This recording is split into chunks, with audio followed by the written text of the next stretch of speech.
Welcome to The Intuitive Therapist with Janis R. Cohen, therapist, clairvoyant, empath, and medium. Listen in as she takes a no-nonsense, deep dive into real human struggles and how to resolve them.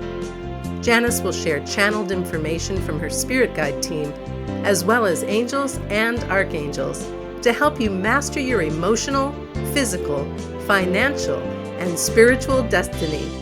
And now, Janis R. Cohen. Hey y'all, this is Janis Cohen, the Intuitive Therapist, here on the Intuitive Therapist podcast. I wanted to talk about a topic today that a lot of people have asked me, which is very, very interesting in my opinion. It's about enlightenment.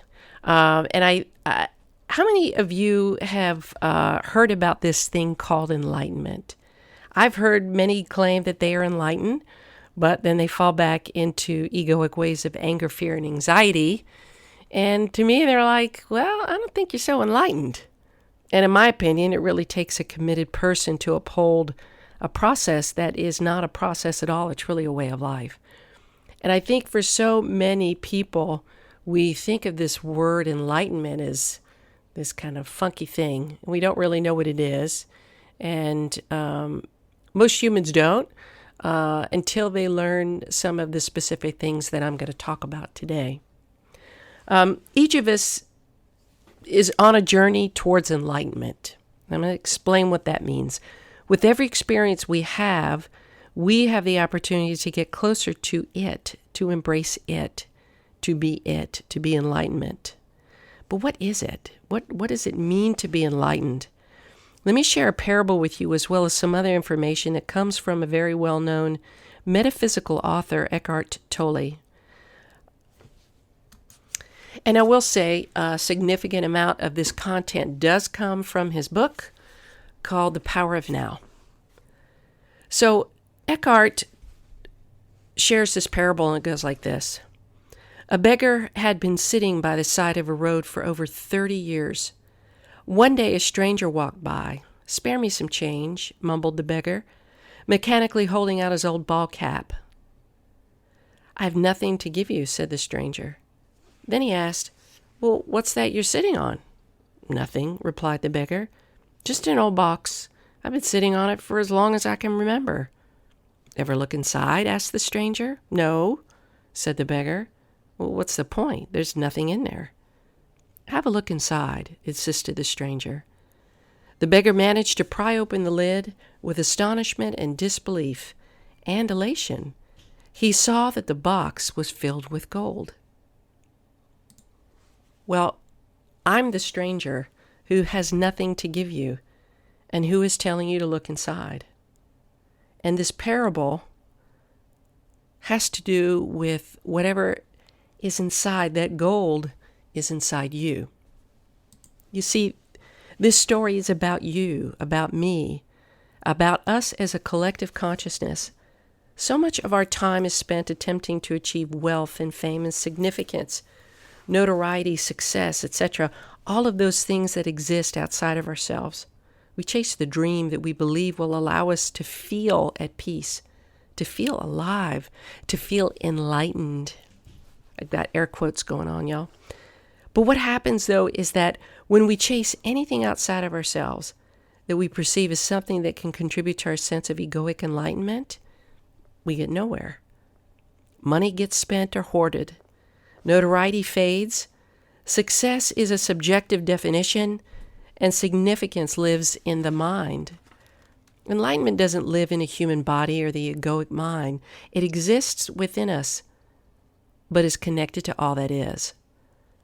Based on Eckart Tolle's concept of enlightenment, one becomes enlightened when one finds true wealth in the joy of being, and with that comes an unshakable sense of peace.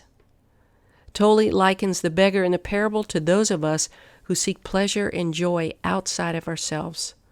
The beggar believes that he doesn't have what he needs in any shape or form, that wealth exists outside of him.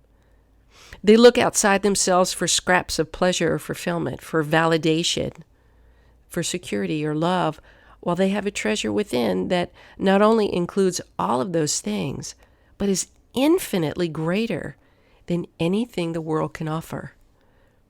When we think about the word enlightenment, it conjures up some funky things like it's woo-woo, and it's like we achieve some level of human accomplishment that we can brag about. This kind of quote-unquote enlightenment is something that we tell others about, right? In truth, enlightenment isn't a thing, y'all. It is a state of being. The above description of enlightenment is the ego's way of touting itself as better than someone else. There is no truth in ego's version of enlightenment, only illusion. When we're in a state of connectedness to all that is, we feel a oneness that is immeasurable. It's indescribable. And you can't brag to someone about something that you can't describe. To know enlightenment is to experience it and to be it, not to say it. For those of you who feel connected to all that is, whether it's in a moment or every day, you understand what I'm talking about. With this connectedness, you can in no way feel separated. Fear doesn't even factor in, nor does anxiety. And to be connected to all that is to feel peace, love, joy, and happiness. Buddha's definition of enlightenment is described as the end of suffering.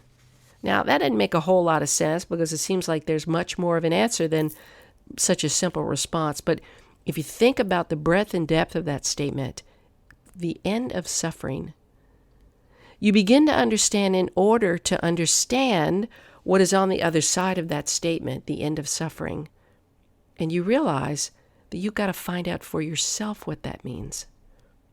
So in other words, it's your journey and your journey alone that determines what the end of suffering means for you. Buddha uses a negative definition so the mind can't make it into something to believe in or into a superhuman accomplishment, a goal that is simply impossible to attain, something that's superhuman. When we use the word being, we speak of the eternal and ever-present life beyond all forms of life, right? It's our essence, and the essence of all that is, the essence of oneness. Therefore, to be connected to all that is, to connect to that state of being, you have to know yourself, your deepest self, and your true nature, according to Tolle. You can't grasp it with your mind because this isn't a mind or ego thing. You can only know it, enlightenment, when your mind is still, when you're present, when your attention is fully and intensely on the now. Being is felt, not understood. And that said, what obstacles stand in the way of experiencing this reality? According to Tolle, when we identify with our mind, which causes thoughts to become compulsive, we all have those thoughts, it's called the monkey mind. We think and think and think and think. We inhabit a process of being. Okay? When we are in thought and thinking, we're not present. We aren't being. You've heard of the monkey mind, right? I just talked about it. That's what we're referring to. It's all of the noise in our heads that prevent us from this state of beingness. We can't be still if we're thinking about anything.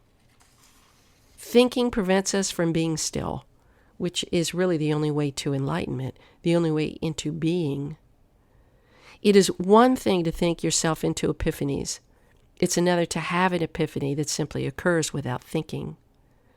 Enlightenment, therefore, is the end of thinking and the beginning of being. Tolle makes a statement, you are not your mind. You see, your mind uses you to think, for you to think you know yourself and to determine who you are.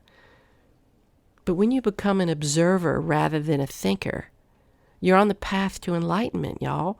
For it's in observation without bias or thought, without judgment, that you begin to take notice of who you are and how you're connected to all that is.